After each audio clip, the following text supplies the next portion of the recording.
नमस्कार, स्वागत है आप सभी का। मैं हूं आपके साथ विपिन कुमार शर्मा और इस क्लास में हम पढ़ रहे हैं राजस्थान का करंट अफेयर्स। तो इस क्लास में यानी कि पिछली 3-4 क्लासेज में हमने पढ़ा दिसंबर 2022 का कुछ रिमेनिंग पार्ट और उसके साथ साथ जनवरी 2023 का कंटेंट, जिसमें हमने शुरू के 2 चैप्टर समाप्त किए, जिनमें क्या क्या था, योजनाएं, कार्यक्रम, नीतियां और अभियान, और इसके बाद रिपोर्ट, मुद्दे, चर्चित स्थल और घटनाएं। आज की जो क्लास है वो थोड़ी सी इन पिछले 2-3 क्लासेस से लेंदी होने वाली है, जिसका कारण ये है कि जो लोग अब 25 फरवरी को एग्ज़ाम देने जा रहे हैं यानी कि ग्रेड 3 वाला, तो अब एग्ज़ाम उनका एकदम सिर पर है, क्योंकि अब आपका एडमिट कार्ड भी आ चुका है शायद।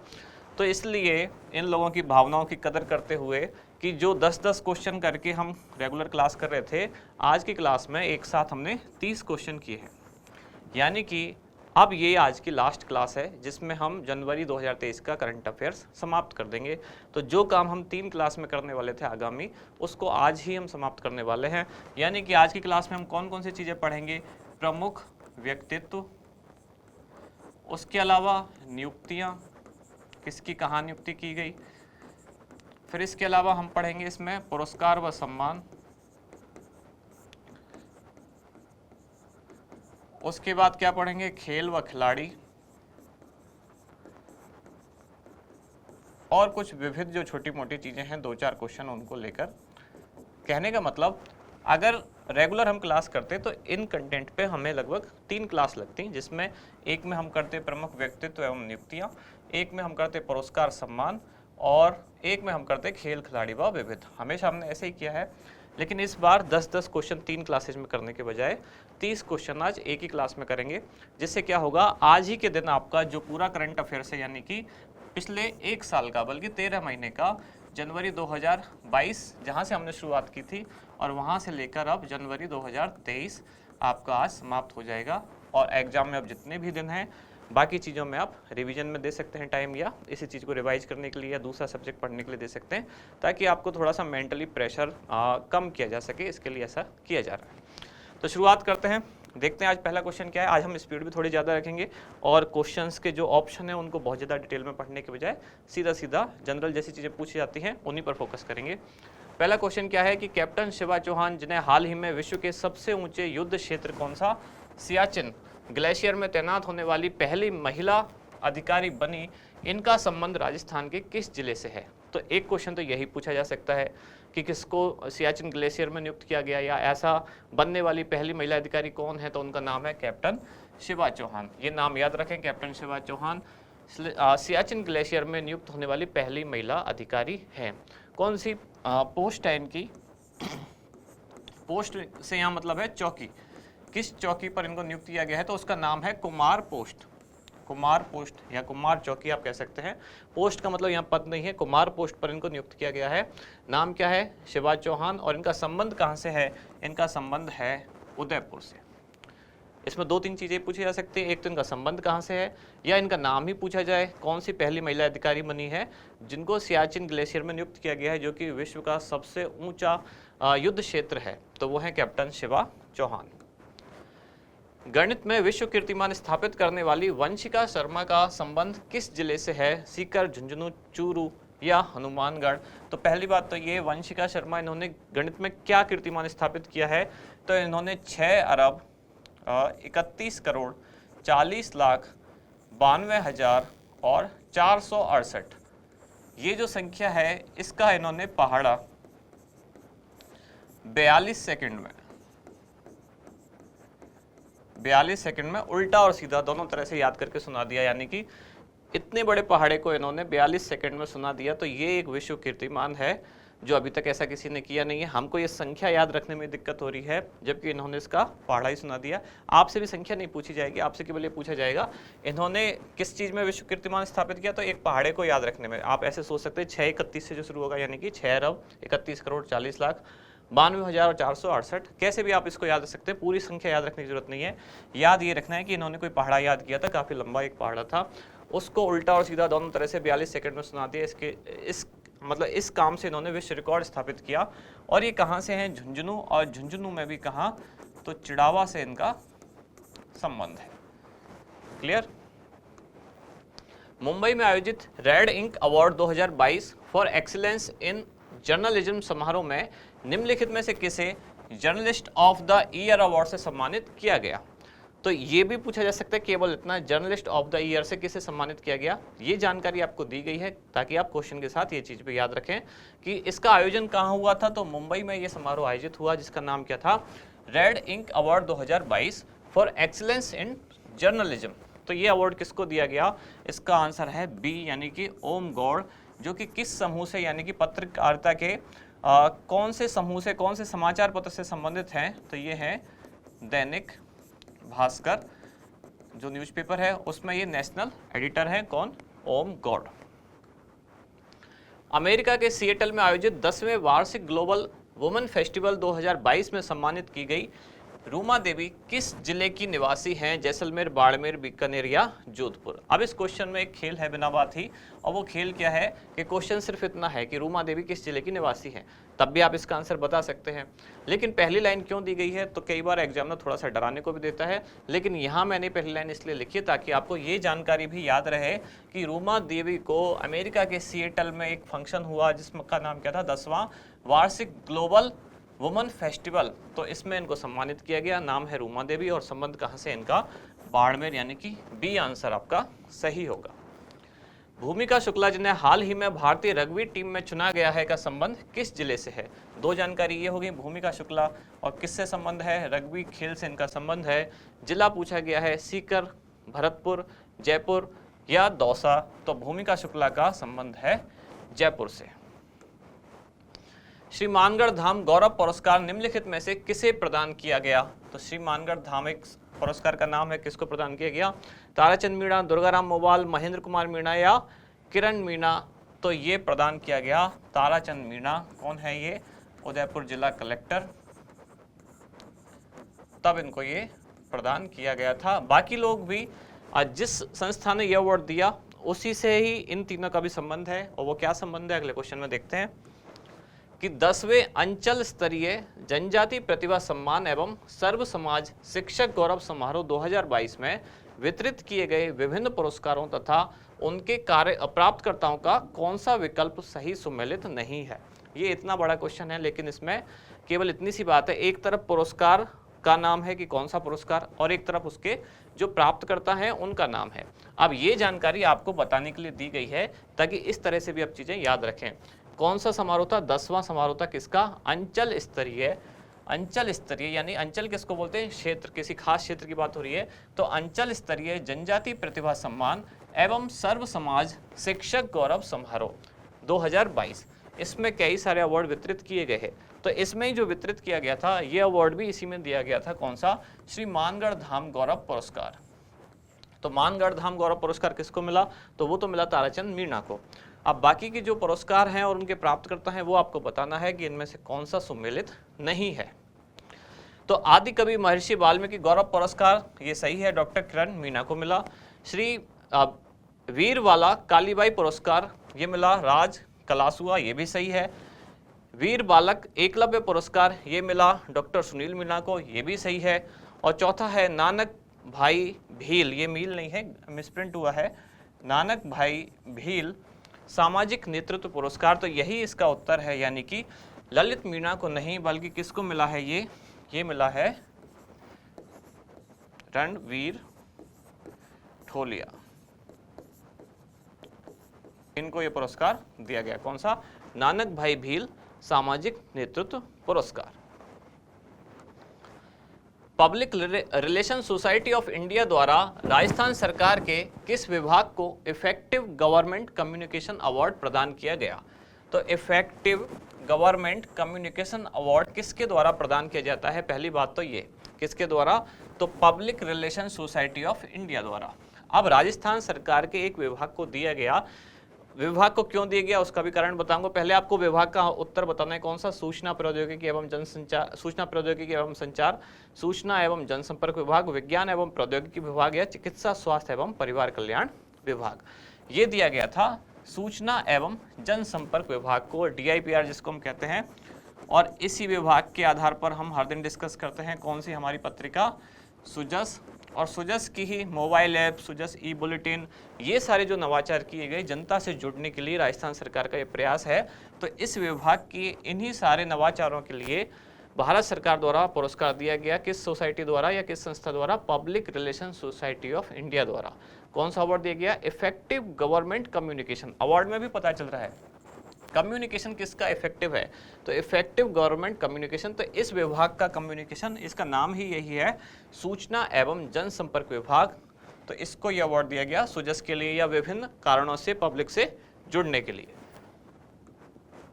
राजस्थान की किस जन कल्याणकारी योजना के लिए राज्य सरकार को महिला एवं बाल विकास श्रेणी का राष्ट्रीय स्कॉच सिल्वर अवार्ड प्रदान किया गया? अभी स्कॉच सिल्वर, स्कॉच गोल्ड, इस तरह के राजस्थान को कुल 4 अवार्ड मिले हैं। इनमें से एक कैटेगरी आपसे पूछी गई है, कौन सी? जो जन कल्याणकारी योजना में महिला एवं बाल विकास वाली श्रेणी है। आपको ध्यान हो तो शुरू में मैंने आपको एक क्वेश्चन में भी बताया था, राजस्थान को कुल कितने मिले? 4। कौन कौन से? एक तो राजस्थान का जो जन सूचना पोर्टल है, जन कल्याण पोर्टल, एक तो राजस्थान सरकार की जन कल्याण पोर्टल को मिला, कौन सा? Scotch gold. यहां मैं गोल्ड के लिए जी लिख रहा हूं। दूसरा राजकाज पोर्टल, राजकाज पोर्टल को मिला स्कॉच सिल्वर।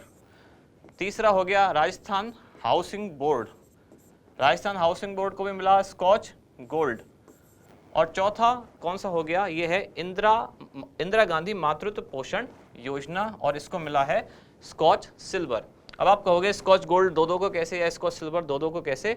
तो ये श्रेणी का फर्क है। जैसे जन कल्याण पोर्टल और राजकाज पोर्टल, इनको किस कैटेगरी में मिला? इनको मिला गवर्नेंस वाली कैटेगरी में। गवर्नेंस कैटेगरी में गोल्ड मिला जन कल्याण पोर्टल को, और गवर्नेंस कैटेगरी में सिल्वर मिला राजकाज पोर्टल को। और जो राजस्थान हाउसिंग बोर्ड है, इसको गोल्ड मिला किस श्रेणी में? तो हाउसिंग श्रेणी में। और महिला एवं बाल विकास श्रेणी में किसको गोल्ड और सिल्वर मिला? तो ये मिला इंदिरा गांधी मातृत्व पोषण योजना। क्लियर? ये क्वेश्चन थोड़ा सा इंपॉर्टेंट है। जो स्कॉच गोल्ड और सिल्वर वाले अवार्ड हैं, एक बार आप देख के जाएं। पहले भी मैं क्वेश्चन में इसको बता चुका हूं, आज वापस भी रिपीट किया है। विमेन इकोनॉमिक फोरम द्वारा निम्नलिखित में से किसे लीडर ऑफ डिकेड सम्मान प्रदान किया गया? पहले तो किस फोरम द्वारा? विमेन, या कई बार वुमन लिखा होता है, कई बार विमेन लिखा होता है। तो विमेन इकोनॉमिक फोरम द्वारा अवार्ड दिया गया कौन सा? लीडर ऑफ द डिकेड, यानी कि पूरे एक दशक का पुराने का, पिछले एक दशक का लीडर या नेता किसको चुना गया? शकुंतला रावत, अशोक गहलोत, अशोक चांदना या वसुंधरा राजे? तो ये क्वेश्चन थोड़ा सा ध्यान रखें, इसका उत्तर है अशोक चांदना, जो कि खेल एवं युवा मामले के राज्य मंत्री हैं राजस्थान के। क्या है इनके मंत्रालय का नाम? खेल एवं युवा मामले।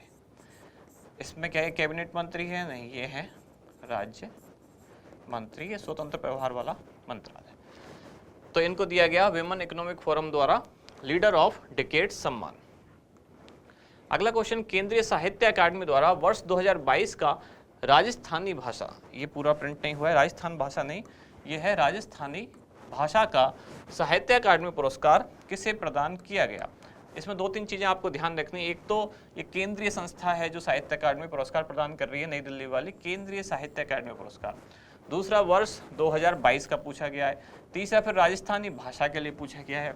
साहित्य अकादमी वाला क्वेश्चन आए जब भी तो ध्यान रखें, राजस्थान साहित्य अकादमी है या केंद्रीय साहित्य अकादमी है। वर्ष भी ध्यान से पढ़ें, कई बार एक वर्ष पुराना भी पूछ लिया जाता है, 2021 का पूछा है या 2022 का पूछा है। तो केंद्रीय साहित्य अकादमी द्वारा वर्ष 2022 का राजस्थानी भाषा का साहित्य अकादमी पुरस्कार किसे प्रदान किया गया? कमल रंगा, मदन गोपाल लाढ़ा, बिंदु भट्ट या संजय कौशिक? तो ये प्रदान किया गया कमल रंगा को। कमल रंगा का संबंध कहां से है? तो इनका संबंध है बीकानेर से। और इनकी कृति किसके लिए दिया गया? तो वो है अखेटू अम्बा। ये इनकी पुस्तक है, इनकी एक नाट्य कृति है अखेटू अम्बा। क्या है ये अखेटू अम्बा? थोड़ी सी इसकी मैं वो बता देता हूँ आपको। अम्बा नाम से आपको अगर याद आता हो तो महाभारत का एक कैरेक्टर है, यानी महाभारत में एक किरदार है अम्बा। महाभारत में जो काशी देश होता है, काशी राज की 3 पुत्रियां होती है, अम्बा, अंबिका और अंबालिका। उनमें जो सबसे बड़ी थी कौन? अम्बा। इन तीनों का हरण किया था किसने? पितामह भीष्म ने। और शादी कराने के लिए लाए थे कहाँ, हस्तिनापुर, उनके जो भाई थे चित्रांगद और विचित्रवीर्य। तो अम्बा, अंबिका और अंबालिका में से अम्बा उसके लिए राजी नहीं हुई। अम्बा ने कहा था कि मैं अगर विवाह करूंगी तो फिर भीष्म से ही करूंगी क्योंकि हरण उन्होंने किया है, और भीष्म इसके लिए राजी नहीं थे क्योंकि वो वचनबद्ध थे। कहने का मतलब इसकी जो स्टोरी लाइन है वो किस पर आधारित है, वो महाभारत पर आधारित है। मैं आपको कहानी नहीं सुनाना चाह रहा हूँ, मैं केवल ये बताना चाह रहा हूँ। कई बार विषय वस्तु पूछ ली जाती है कि इनकी जो पुस्तक है अखेटू अम्बा, उसकी विषय वस्तु क्या है, तो उसकी विषय वस्तु है महाभारत, और महाभारत का एक किरदार है अम्बा। ये अम्बा 3 बहनों में से सबसे बड़ी थी। अम्बा, अंबिका और अंबालिका जो थी उनमें सबसे बड़ी थी। फिर जिसने शादी, और यही अम्बा ऐसे कहते हैं ना, बाद में फिर इसने शिखंडी के रूप में दोबारा जन्म लिया और भीष्म की मृत्यु का कारण बनी। कौन? ये अम्बा, क्योंकि भीष्म शिखंडी में अम्बा को ही देखते थे और उनका वचन था कि मतलब वो जो नारी है सामने उस पर अस्त्र नहीं उठाएंगे, तो इसी कारण से ये भीष्म की मृत्यु का भी कारण बनी। मरने से पहले इसने कहा था कि मैं भीष्म की मृत्यु का कारण बनूंगी। वही सारी कहानी है जो इसमें है। किसमें? अखेटू अम्बा। किसके द्वारा लिखा गया? कमल रंगा, जो कहाँ के हैं? बीकानेर। राजस्थानी भाषा के लिए वर्ष 2022 का साहित्य अकादमी अनुवाद पुरस्कार निम्नलिखित में से किस कृति के लिए दिया गया? यहाँ ये शब्द इंपॉर्टेंट है, साहित्य अकादमी अनुवाद पुरस्कार। अलेखू अम्बा, ओहो मैंने थोड़ा सा गलत लिख दिया, ये अखेटू नहीं है, ये अलेखू है, ये है अलेखू अम्बा। नाम थोड़ा मैंने गलत लिख दिया, जो इस ऑप्शन है अलेखू अम्बा। तो किस कृति के लिए दिया गया? ये नाम ठीक से याद रखना, कमल रंगा की, अखेटू नहीं, अलेखू अम्बा है। मैंने बाई मिस्टेक गलत लिख दिया है। अब आपसे पूछा गया है राजस्थानी भाषा के लिए वर्ष 2022 का साहित्य अकादमी अनुवाद पुरस्कार, बस बीच में एक कीवर्ड है अनुवाद पुरस्कार, निम्नलिखित में से किस कृति के लिए दिया गया? तो अलेखू अम्बा ये तो नहीं है, अखूट तासलो, तो मेरे से ये दोनों नाम मिक्स हो गए थे, अलेखू और अखूट। अखूट तासलो, अखेता पार या मुक्ति, तो ये किस कृति के लिए दिया गया? अनुवाद वाला ये दिया गया है इस कृति के लिए, यानी कि अखूट तासलो। ये कृति किसने लिखी? तो इसके ही ऑप्शन में जो नाम है ना, ये मदन गोपाल लढ़ा, इनके द्वारा लिखी गई ये कृति, और विंदु भट्ट जो है इनके द्वारा ओरिजिनली लिखी गई। कहने का मतलब क्या है, समझाता हूँ। ये अनुवाद के लिए है, तो इन्होंने तो किया अनुवाद, यानी कि जो अखूट तासलो कृति है ये अनुवादित है। ओरिजिनल कौन सी है? ओरिजिनल है ये अखेता पर, ये ओरिजिनल है, गुजराती में लिखी गई, ये गुजराती में मूल कृति, जो किसके द्वारा लिखी गई? बिंदु भट्ट द्वारा। और फिर इसका अनुवाद किया राजस्थानी भाषा में, ये अनुवादित कृति है, और ये किसके द्वारा लिखी गई? ये लिखी गई मदन गोपाल लढ़ा।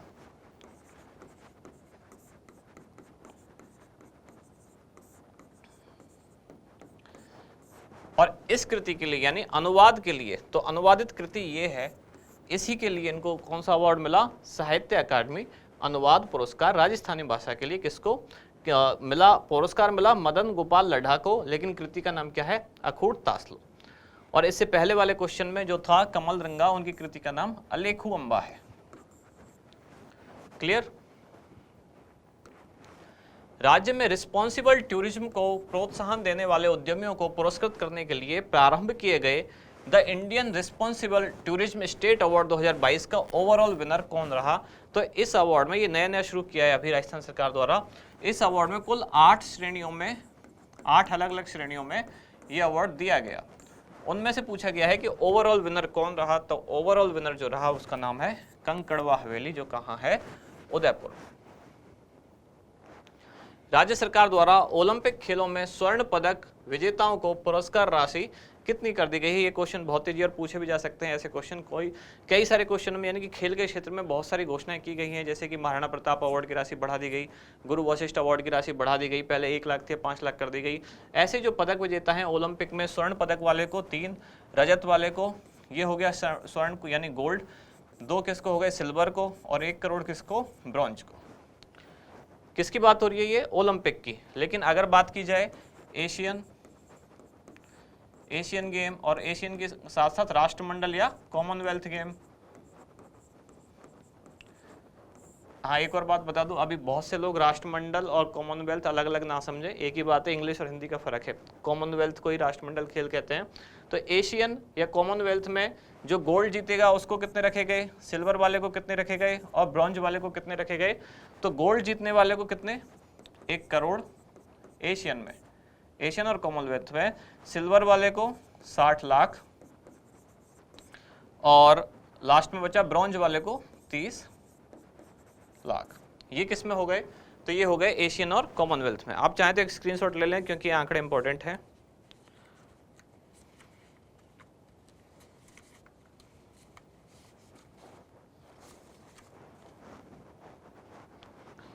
एक करोड़ 60 लाख और 30 लाख इसमें एशियन और कॉमनवेल्थ में। स्पोर्ट्स पेंशन योजना के अंतर्गत प्रतिमाह दी जाने वाली पेंशन राशि कितनी है। तो राज्य सरकार की एक योजना है जिसमें स्पोर्ट्स पर्सन जो है उनको पेंशन शुरू की गई है। स्पोर्ट्स पर्सन में कौन कौन हो सकते हैं, या तो हो सकते हैं खिलाड़ी और या हो सकते हैं उनके कोच। तो दोनों के लिए योजना है। अब खिलाड़ी ने किस किस खेल में, या तो ओलंपिक में खेला हो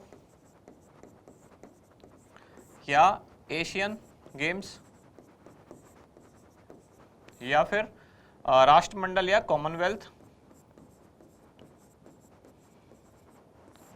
3, या फिर इसके अलावा चौथा कौन सा बचा, या फिर उसने अवार्ड जीता हो खिलाड़ी ने, कौन सा, अर्जुन अवार्ड तब।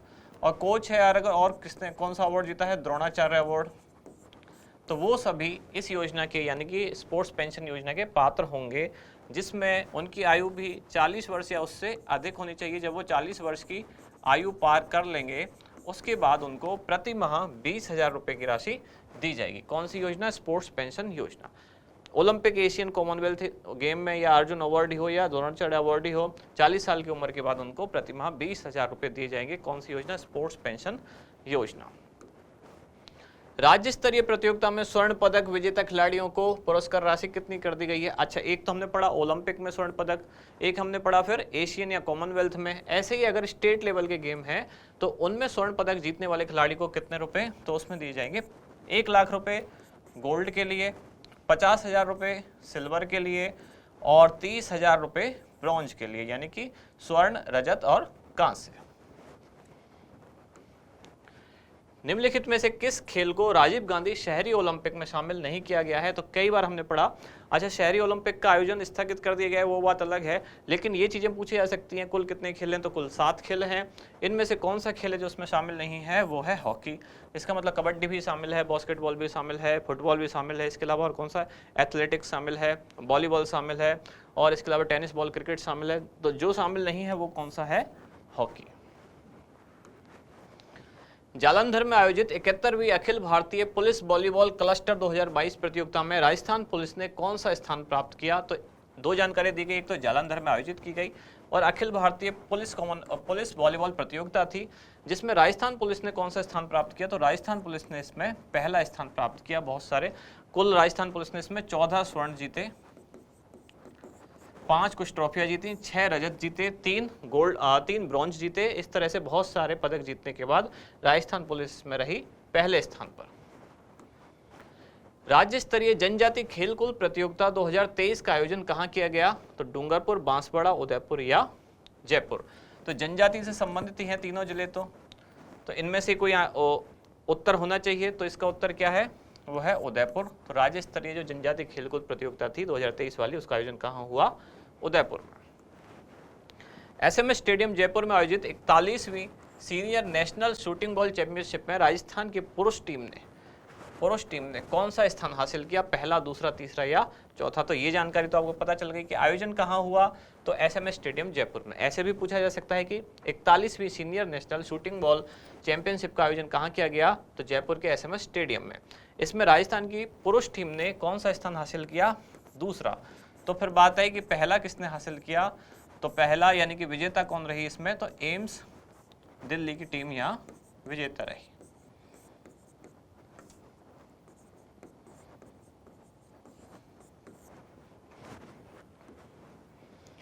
सड़सठवीं राज्य स्तरीय सीनियर वॉलीबॉल चैंपियनशिप का आयोजन कहाँ किया गया, कौन सी 67वीं राज्य स्तरीय सीनियर वॉलीबॉल चैंपियनशिप, इसका आयोजन किया गया कहाँ, बीकानेर में। नीति आयोग के परफॉर्मेंस ग्रेडिंग इंडेक्स 2019-20 में राजस्थान को कौन सा ग्रेड प्राप्त हुआ? नीति आयोग वाले सारे क्वेश्चन इंपॉर्टेंट हैं, तो राजस्थान को प्राप्त हुआ A+।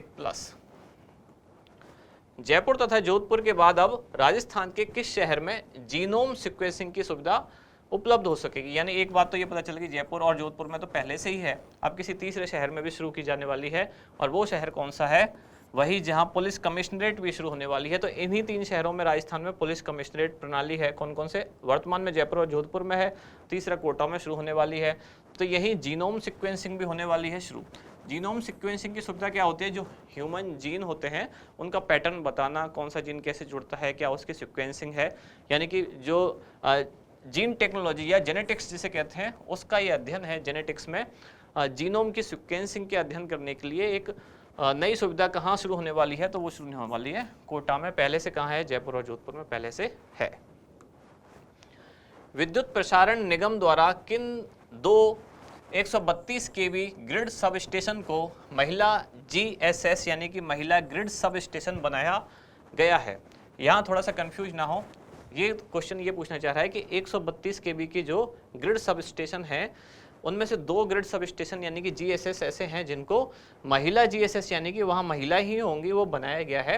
अब आपसे पूछा गया है ऑप्शन कि अलवर व सीकर, कोटा व चित्तौड़गढ़, जयपुर व जोधपुर या फिर अजमेर व झुंझुनू। तो यही इसका उत्तर है कि अजमेर व झुंझुनू जो ग्रिड सब स्टेशन यानी कि GSS है 132 kV वाले, उनको महिला GSS बनाया गया है।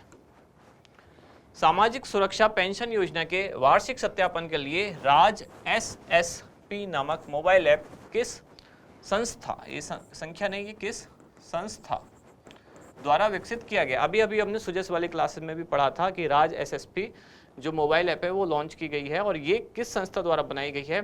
तो सूचना प्रौद्योगिकी विभाग, नेशनल इंफॉर्मेटिक्स सेंटर जिसको शॉर्ट में क्या बोलते हैं NIC, जन आधार अथॉरिटी या उपयुक्त सभी। तो इन सभी ने मिलकर ये ऐप डेवलप किया है। अभी ये कल या परसों की हमने सुजस वाली क्लास में भी ये पढ़ा था कि राज SSP जो ऐप है वो लॉन्च हो चुकी है। तो एकदम लेटेस्ट ये चीज़ है। किसने इसमें सहयोग किया? तो ये तीनों मिलकर ऐप डेवलपर रहे हैं। प्रधानमंत्री कौशल विकास योजना के तहत वर्ष 2021-22 में युवाओं को कौशल प्रशिक्षण देने की संख्या के आधार पर राजस्थान कौन से स्थान पर रहा? यानी कि कितने युवाओं को किस राज्य ने कितना ज़्यादा कौशल दिया या उनका स्किल डेवलपमेंट किया? तो राजस्थान इस आधार पर रहा 5वें नंबर पर। स्वदेशी तकनीक से निर्मित हल्के लड़ाकू विमान जिसको शॉर्ट में क्या बोलते हैं?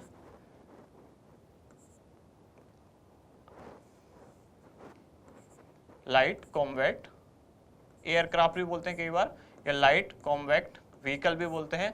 तो हल्के लड़ाकू विमान प्रचंड की पहली स्क्वाड्रन कहाँ तैनात की गई है? बाड़मेर, जोधपुर, जयपुर या बीकानेर? हल्के लड़ाकू विमान और इसका नाम क्या है? प्रचंड। पहली बात तो यही चीज इंपॉर्टेंट है कि प्रचंड क्या है? प्रचंड एक हल्का लड़ाकू विमान है, लाइट कॉम्बैक्ट एयरक्राफ्ट। तो इसकी पहली स्क्वाड्रन कहाँ तैनात की गई है? बाड़मेर, जोधपुर, जयपुर या बीकानेर? तो ये तैनात की गई है राजस्थान के जोधपुर में। देश का सबसे बड़ा रिवर फ्रंट किस नदी पर बनाया जा रहा है? तो चंबल, माही, बनास या परवन? देश का सबसे बड़ा है इसलिए इंपॉर्टेंट है। तो चंबल, और कहाँ? कोटा में। Global youth human rights champion award निम्नलिखित में से किसे प्रदान किया गया है? कृति भारती, सत्यनारायण चौधरी, मनोज चौधरी या छाया चौबीसा? तो ये प्रदान किया गया है कृति भारती, जो ये एक सोशल वर्कर हैं, चाइल्ड मैरिज रोकने के लिए काम किया है इन्होंने। तो इनको ये अवार्ड दिया गया global youth human rights champion award. और आज की क्लास का लास्ट क्वेश्चन क्या है? पुलिस आधुनिकीकरण हेतु गठित उच्च स्तरीय समिति का अध्यक्ष कौन बनाया गया है? तो इसमें अध्यक्ष कौन होगा? अध्यक्ष के पद का नाम लिखा गया है। तो यहाँ ये तीनों ऑप्शन कॉमन है, यानी कि अतिरिक्त मुख्य सचिव और प्रमुख सचिव, अतिरिक्त मुख्य सचिव, प्रमुख सचिव, तीनों में है। केवल इनका विभाग अलग है, गृह विभाग के या वित्त के या आयोजना विभाग के। तो इसका उत्तर है गृह विभाग के जो अतिरिक्त मुख्य सचिव होंगे या प्रमुख सचिव होंगे उन्हीं को जो पुलिस आधुनिकीकरण हेतु जो कमेटी गठित की गई है उसका अध्यक्ष बनाया जाएगा। वैसे भी आपको पता होगा जो पुलिस है वो गृह विभाग के अधीन ही आती है, वित्त या योजना से पुलिस का कोई लेना देना नहीं है, इसलिए जो गृह विभाग के ही अतिरिक्त मुख्य सचिव या प्रमुख सचिव होंगे वो इस कमेटी के अध्यक्ष होंगे। बाकी ये तीनों भी इस कमेटी में शामिल रहेंगे, लेकिन ये इसके क्या होंगे, सदस्य। तो यहाँ ये तो समाप्त हो गई जो हमारे आज की क्लास के क्वेश्चन थे। अब जैसा हमारा पैटर्न है पुरानी एक क्लास रिवाइज करने का, तो ये 61 नंबर वाली क्लास है, 60 वाली एक बार रिवाइज कर लेते हैं। कल की क्लास का पहला क्वेश्चन क्या था, वीवॉक्स इंडिया स्किल रिपोर्ट 2023 के अनुसार सर्वाधिक कंप्यूटर स्किल में राजस्थान कौन से स्थान पर है, तो राजस्थान इसमें पहले स्थान पर है। इसी रिपोर्ट के अनुसार पूछा गया है कौन सा कथन इनमें से सही नहीं है, तो दूसरा कथन सही नहीं था, यानी कि इंटर्नशिप चाहने वालों की पसंद में राजस्थान देश में चौथे नहीं बल्कि दूसरे स्थान पर है। रोजगार पाने की काबिलियत रखने वालों की सूची में राजस्थान 5वें स्थान पर है। देश में रोजगार योग सर्वाधिक महिला राजस्थान में है, और देश में रोजगार योग सबसे कम पुरुष राजस्थान में है। अगला क्वेश्चन क्या था, राजस्थान इंटरनेशनल एक्सपो 2023 का आयोजन कहाँ किया जाना प्रस्तावित है, तो ये जोधपुर में किया जाएगा 20 से 22 मार्च 2023 को। खिलाड़ियों की चोट के इलाज और उचित मेडिकल सुविधा उपलब्ध कराने हेतु स्पोर्ट्स इंजरी सेंटर की स्थापना कहाँ की जाएगी, तो जयपुर में इसकी स्थापना की जाएगी। इसके अलावा मैंने एक और बताया, जयपुर के SMS स्टेडियम में और उदयपुर के खेलगांव स्टेडियम जो है वहाँ सिंथेटिक एथलेटिक ट्रैक भी बनाया जाएगा। और इसके लिए यानी कि स्पोर्ट इंजरी सेंटर की स्थापना के लिए किसके साथ MOU किया गया, तो जयपुर डॉक्टर्स वेलफेयर सोसाइटी के साथ। राज्य सरकार की घोषणा के अनुसार पन्ना धाय का पैनोरमा कहां बनाया जाएगा। अच्छा, इस क्वेश्चन पे आप थोड़ा सा ध्यान दें, ध्यान इसलिए क्योंकि मैंने इसमें जो एक ऑप्शन ये राजसमंद डाल दिया, इससे क्वेश्चन थोड़ा सा विवादित हो गया है। क्यों हो गया है, क्योंकि राजसमंद के कमेरी में भी पन्ना धाय का पैनोरमा है, लेकिन अगर इस क्वेश्चन में मैं ऐसे लिख देता कि हाल ही में, या कोई डेट देके लिख दूं, या लिख दूं मैं 2022 या 23 ऐसा कुछ, तब तो सही है क्वेश्चन। लेकिन राजसमंद के कमेरी में पहले से पन्ना धाय का एक पैनोरमा है। अब ये क्या चक्कर है, अभी अभी जो सरकार ने घोषणा की है वो चित्तौड़गढ़ में बनाने की है। चित्तौड़गढ़ के पांडोली जो गांव है वहां बनाने की घोषणा की है। इन दोनों में क्या है, एक मैं थोड़ा सा लॉजिक समझा देता हूँ। पांडोली जो है वो पन्ना धाय का पैतृक गांव है, मतलब वहां उनका जन्म हुआ, वो उनके पिता का घर है पांडोली। कमेरी जो है राजसमंद का कमेरी, ये इनकी ससुराल है, मतलब ये इनका पैतृक गांव है जहां उनका जन्म हुआ और ये इनकी ससुराल है। तो वर्तमान में जो इनका है पैनोरमा वो कमेरी में पहले बनाया जा चुका है, लेकिन अब सरकार ने एक और घोषणा की है, जो इनका पैतृक गांव है चित्तौड़गढ़ में पांडोली, वहां भी इनका पैनोरमा बनाया जाएगा। तो क्वेश्चन का उत्तर एक तरह से सही भी है और एक तरह से थोड़ा सा विवादास्पद भी है। इस ऑप्शन की वजह से थोड़ा विवादित हो गया, तो आप इस चीज को थोड़ा सा कंसीडर रखें, ध्यान रखें। पहले से कमेरी में है और अभी घोषणा की गई है पांडोली में बनाने की। हाल ही में राजस्थान के किन शहरों में 5G इंटरनेट सेवा लॉन्च की गई है, तो जयपुर, जोधपुर और उदयपुर में 5G इंटरनेट सेवा 7 जनवरी 2023 को रिलायंस जियो द्वारा लॉन्च की गई। इससे पहले सांकेतिक शुभारंभ हो चुका था राजसमंद में। प्रदेश का पहला डिजिटल प्लेनेटोरियम कहां बनाया जाएगा, तो कोटा के ऑक्सीजन पार्क में। BSF डेजर्ट थीम पार्क निम्नलिखित में से कौन से स्थान पर बनाया जाएगा, तो जैसलमेर की सम तहसील में। प्रदेश का पहला सोलर लिफ्ट प्लांट कौन सी नदी पर बनाया जाएगा, तो सोलर लिफ्ट प्लांट मेज नदी। अच्छा, आप में से किसी ने कमेंट में कहा कि परवन पर, परवन नहीं है, मेज नदी पर ही बनाया जाएगा। नहीं, उन्होंने ये बोला था कि रामगढ़ विषधारी से परवन नदी गुजरती है, तो परवन नहीं, मेज ही गुजरती है। अच्छा, रामगढ़ विस्तारी में फिर से किसी ने पूछा था कि ये सेकंड है, फर्स्ट रणथंभौर है, तो फर्स्ट रणथंभौर नहीं है, क्षेत्रफल के हिसाब से सबसे बड़ा यही है रामगढ़ विषधारी। प्रदेश का पहला सैटेलाइट रेलवे स्टेशन कहां बनाया जाएगा, तो ये बनाया जा रहा है जयपुर के खातीपुरा में। प्रदेश का पहला पैंथर रेस्क्यू सेंटर कहां बनाया जा रहा है, तो ये सज्जनगढ़ अभ्यारण्य में यानी कि उदयपुर में प्रदेश का पहला पैंथर रेस्क्यू सेंटर बनाया जाएगा। तो अब समाप्त हो गई आपकी कल की, आज की और पूरे साल की सभी क्लासेज, यानी जनवरी से जनवरी, यानी कि 2022 से 2023 सारी क्लासेज जब हमने समाप्त कर ली है, यानी कि करंट अफेयर्स का जो काम था वो आज तक ही आपका था। अब आप इसी को बार बार रिवाइज करें, लेकिन अभी भी एक काम बचा हुआ है।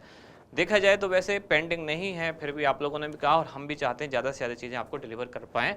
और वो जो बचा हुआ है वो क्या बचा हुआ है, वो बचा हुआ है एक मैराथन, और उस मैराथन में हम क्या कोशिश कर रहे हैं, MCQ फॉर्मेट।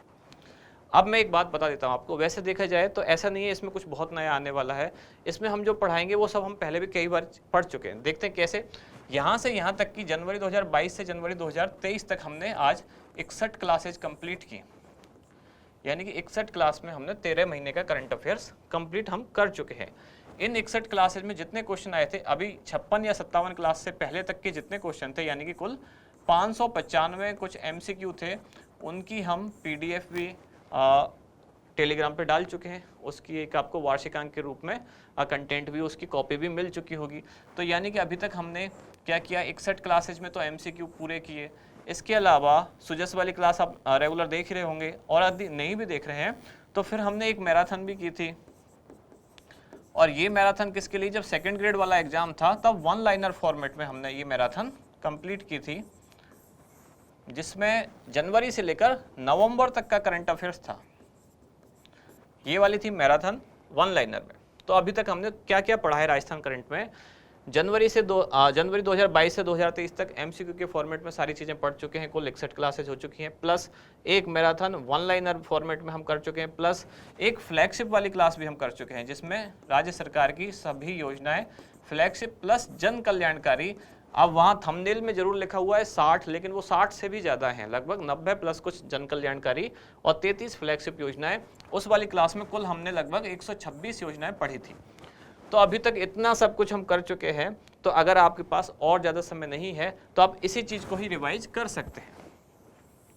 अगर आप इसको भी रिवाइज कर लेंगे तो आपका पूरा काम हो जाएगा। लेकिन फिर भी एग्जाम का टाइम है और आप लोगों के पास बहुत ज़्यादा समय नहीं होता, तो अब हम कोशिश कर रहे हैं कि एक मैराथन लाएं और वो हो MCQ वाली फॉर्मेट में, जिसमें क्या किया जाए कि कुछ सेलेक्टिव जो क्वेश्चन है जिनकी संभावना है, साथ ही सेलेक्टिव कुछ ऐसे टॉपिक्स हैं कि भाई इससे क्वेश्चन पूछा जा सकता है। अब एग्जैक्टली तो किसी को नहीं पता क्या क्वेश्चन पूछा जाएगा, लेकिन कुछ टॉपिक हम आइडेंटिफाई कर सकते हैं। जैसे मैंने बताया था ग्रामीण ओलंपिक वगैरह, या जैसे बताया जम्बूरी का क्वेश्चन, या इस तरह की कुछ चीज़ें जो हम आइडेंटिफाई कर सकते हैं कि हो सकता है यहाँ से पूछा जाए। तो इस वाली क्लास में इसको हम बहुत ज़्यादा लेंदी नहीं करेंगे। इसमें हम कोशिश करेंगे कि जो सिलेक्टिव क्वेश्चन है, कुछ सिलेक्टिव टॉपिक है जो आपके लिए बहुत ज़्यादा बेनिफिट हो सकते हैं एग्जाम में जाने से पहले, कोशिश हम वही करेंगे। इस फॉर्मेट में जल्दी से जल्दी एक क्लास आपके लिए लाई जाए। तो जब तक ये आए उससे पहले आप ये सारी चीज़ें रिवाइज करके रखें, इनको बार बार पढ़ते रहें। तो यहाँ समाप्त होता है उन लोगों के लिए जो कि 25 फरवरी को एग्जाम देने जा रहे हैं, उनका करंट अफेयर्स एक तरह से यहाँ समाप्त हो रहा है। और बाकी जो लोग हैं जो किसी दूसरे एग्जाम की तैयारी कर रहे हैं, राजस्थान से संबंधित हैं, तो उनका लगातार चलता ही रहेगा, आगे फिर मिलते रहेंगे। तो समाप्त करते हैं आज की क्लास यहाँ। आप मिलते हैं सुजस वाली क्लास में, और या फिर उसके बाद मैराथन वाली क्लास में। धन्यवाद।